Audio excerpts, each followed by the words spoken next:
اس کو خدا کی قدرت کہیں یا کچھ اور، 1912 میں ڈوبنے والے ٹائٹینک جہاز کے مالک جس نے یہ دعویٰ کیا تھا یہ اتنا مضبوط جہاز ہے کہ خدا بھی اسے توڑ نہیں سکتا۔ خدا کی کرنی ایسی ہوئی کہ وہ ٹائٹینک جہاز اپنے پہلے ہی سفر کے دوران ہزاروں جانوں کے ساتھ تباہی کا شکار ہو گیا، جس میں اس جہاز کا بنانے والا اور اس کا مالک دونوں شامل تھے۔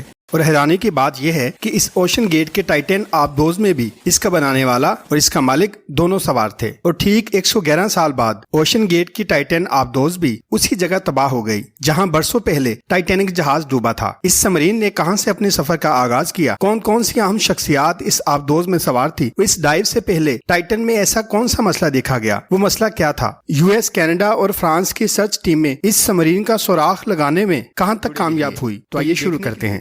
1912 میں نارتھ اٹلانٹک اوشن میں ڈوبنے والے ٹائٹینک جہاز کے مالک جان پیئر پونٹ مارگن نے یہ دعویٰ کیا تھا کہ یہ جہاز اتنا مضبوط ہے کہ خدا بھی اسے نہیں توڑ سکتا۔ یہ ٹائٹینک جہاز اپنے پہلے ہی سفر میں ڈوب گیا۔ اس کی تفصیلی ویڈیو بھی جلد دوستوں کے لیے اپلوڈ کی جائے گی۔ ابھی بات کر لیتے ہیں اس ٹائٹینک کے ملبے کو دیکھے جانے والی اوشن گیٹ کی۔ اس سفر میں ٹوٹل 5 لوگ موجود تھے، جس میں اوشن ایویشن کے فاؤنڈر ہارنس ہارڈنگ بھی موجود تھے۔ انہوں نے جیف بیزوس کے ساتھ اسپیس میں بھی ٹریول کیا تھا۔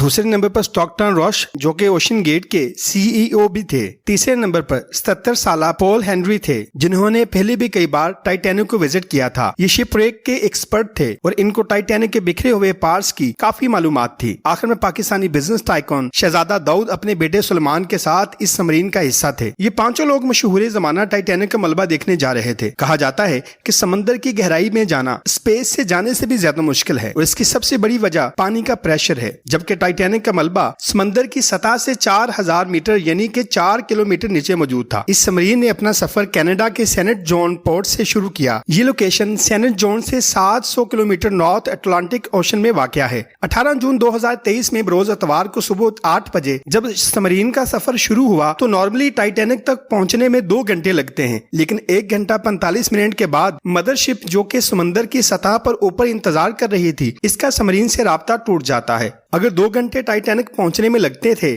تو صرف 15 منٹ پہلے رابطہ ٹوٹنے کا مطلب کہ سمرین ٹائٹینک کے کافی قریب پہنچ چکی ہوگی۔ اتنی گہرائی میں وائرلیس سگنل کا ٹوٹ جانا ایک نارمل سی بات ہوتی ہے، لہٰذا پہلے اس بات کو زیادہ سیریس نہ لیا گیا۔ یہ ایڈونچر پورے 7 گھنٹے کا تھا، لیکن جب 7 گھنٹے بعد بھی سمرین سے کوئی رابطہ نہ ہوا اور نہ ہی وہ واپس لوٹے تو اوپر کھڑی مدر شپ میں موجود کرو کے رونگٹے کھڑے ہو گئے، تو انہوں نے فوراً اپنی حکومت سے رابطہ کیا۔ یوں کینیڈین ریسرچ نے ٹائٹن کی تلاش شروع کر دی۔ انہوں نے صرف سمندر کی سطح پر ہی نہیں بلکہ اسکیننگ کی مدد سے پانی کے اندر بھی اپنی تلاش جاری رکھی۔ اگلے 2 دنوں تک یہ تلاش جاری رہی، لیکن ٹائٹن کا کوئی پتہ نہ چل سکا۔ سمرین میں جتنی آکسیجن تھی وہ صرف 96 گھنٹے یعنی 4 دنوں تک کا ہی تھا، اور اس وقت تک 4 میں سے 3 دن گزر چکے تھے، لیکن US، کینیڈا اور فرانس کی سرچ ٹیموں نے ہمت نہیں ہاری۔ آخرکار جمعرات 27 جون کو دوپہر 12 بجے ROV کو ٹائٹینک کے ملبے کے پاس بھیجا گیا، جنہوں نے وہاں دل ہلا دینے والا منظر دیکھا۔ وہاں ٹائٹن کی دم کا ایک حصہ ٹائٹینک سے صرف 1600 فٹ دور پڑا ہوا تھا۔ اس کا مطلب یہ تھا کہ سمرین پانی کا پریشر برداشت نہ کر سکی اور سمندر کی گہرائیوں میں ہی پھٹ گئی، جس کی وجہ سے اوشن گیٹ کی سیفٹی پر کئی سوالات اٹھنے لگے۔ اوشن گیٹ کے چیف ایگزیکٹو آفیسر جس نے خود اس واقعے میں اپنی جان کھو دی، انہوں نے 2 سال پہلے اپنے بیان میں کہا تھا کہ وہ جانتے ہیں کہ انہوں نے ٹائٹن کو بناتے وقت کچھ رول توڑے ہیں، کیونکہ انہوں نے ٹائٹل کو سٹیل کی بجائے ایویشن گریڈ کاربن فائبر سے بنایا ہے۔ اس تباہی کی اور بھی وجوہات ہو سکتی ہیں، لیکن ٹائٹن کی تباہی کی ایک بڑی وجہ کاربن فائبر کا استعمال اور ٹائٹن کو ریموٹ کنٹرول سے کنٹرول کیا جانا بھی تھا، اور پھر ٹائٹن کی باڈی پانی کا پریشر برداشت نہ کر پائی، اور یہ قصہ بھی 5 قیمتی جانوں کے ساتھ ہمیشہ کے لیے اوشن میں دفن ہو گیا۔